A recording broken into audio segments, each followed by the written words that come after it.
নমস্কার বন্ধুরা, সুচিস্মিতার রান্নাঘরে আবারও আপনাদের সবাইকে স্বাগত জানাই। আর আজকে আমি নিয়ে চলে এসেছি আরও একটা মিষ্টির রেসিপি, ভাপা সন্দেশ। চলুন দেখে নেওয়া যাক এই মিষ্টিটা আমি কত ইজিলি এবং কত জলদি তৈরি করছি। এখানে আমি মিষ্টির জন্য নিয়ে নিয়েছি 2 লিটার দুধ। দুধ থেকে ছানা তৈরি করার জন্য এখানে আমি নিয়েছি টক দই। আপনারা টক দইয়ের পরিবর্তে ভিনিগার বা লেবুর রসও ব্যবহার করতে পারেন। দুধটা যখন এই রকম ফুটে আসবে তখন গ্যাসের ফ্লেমটাকে অফ করে দিয়ে একটু একটু করে টক দইটা দিতে থাকবো দুধের মধ্যে এবং দুধটাকে নাড়তে থাকবো।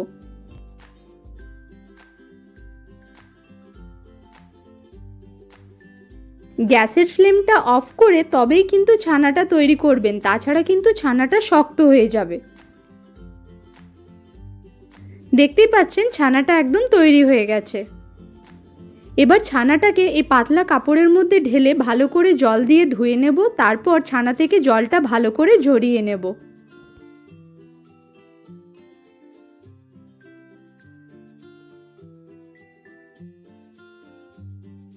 নিয়ে নিচ্ছি একটা মিক্সিং জার, এর মধ্যে দিয়ে দিচ্ছি জল ঝরানো ছানাটা। ছানাটা যদি এতটাই সফট হয় তাহলে আপনারা মিক্সির পরিবর্তে হাতে মেখেও ছানাটাকে ভাপা সন্দেশ তৈরি করে নিতে পারেন, কোনো প্রবলেম হবে না।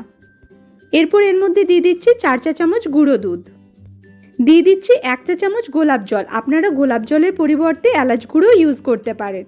দিয়ে দিচ্ছি 1.5 কাপ পরিমাণ চিনি। আপনারা মিষ্টিটা কিন্তু নিজের পছন্দ অনুযায়ীও ব্যবহার করতে পারেন।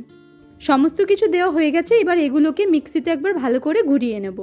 এখানে আমি একটা কেক টিন নিয়ে নিয়েছি, আর কেক টিনটার শেপে আমি একটা বাটার পেপার কেটে নিয়েছিলাম, সেটাও এখানে বসিয়ে দিচ্ছি। আর একটু ঘি দিয়ে কেক টিনটার চারপাশে ভালো করে লাগিয়ে নেব ঘিটাকে। ছানার যে মিশ্রণটা তৈরি করে রেখেছিলাম সেটা এবার এর মধ্যে ঢেলে ভালো করে সমান করে নেব। উপর থেকে পেস্তা আর কেশর দিয়ে সাজিয়ে নিচ্ছি। আপনারা যে কোনো ড্রাই ফ্রুটস দিয়ে সাজিয়ে নিতে পারেন। এবার কেক টিনটাকে সিলভার ফয়েল দিয়ে ভালো করে মুড়ে নেব। কড়াইয়ের মধ্যে জলটাকে আমি হালকা গরম করে নিয়েছি। এবার তার মধ্যে স্ট্যান্ডটাকে রেখে তার উপরে কেক টিনটাকে বসিয়ে 30 মিনিটসের জন্য স্টিম হতে দেব। 30 মিনিটস পর ঢাকনা খুলে সিলভার ফয়েলটাকে হাটিয়ে আমি একটা ছুরির সাহায্যে দেখে নিচ্ছি।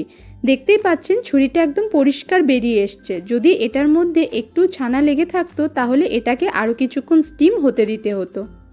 এবার এটাকে নামিয়ে ঠান্ডা করে ফ্রিজে 1 ঘন্টার জন্য রেখে দেব। ফ্রিজ থেকে বের করে নিয়েছি, এবার এটাকে ডিমোল্ড করে নেব।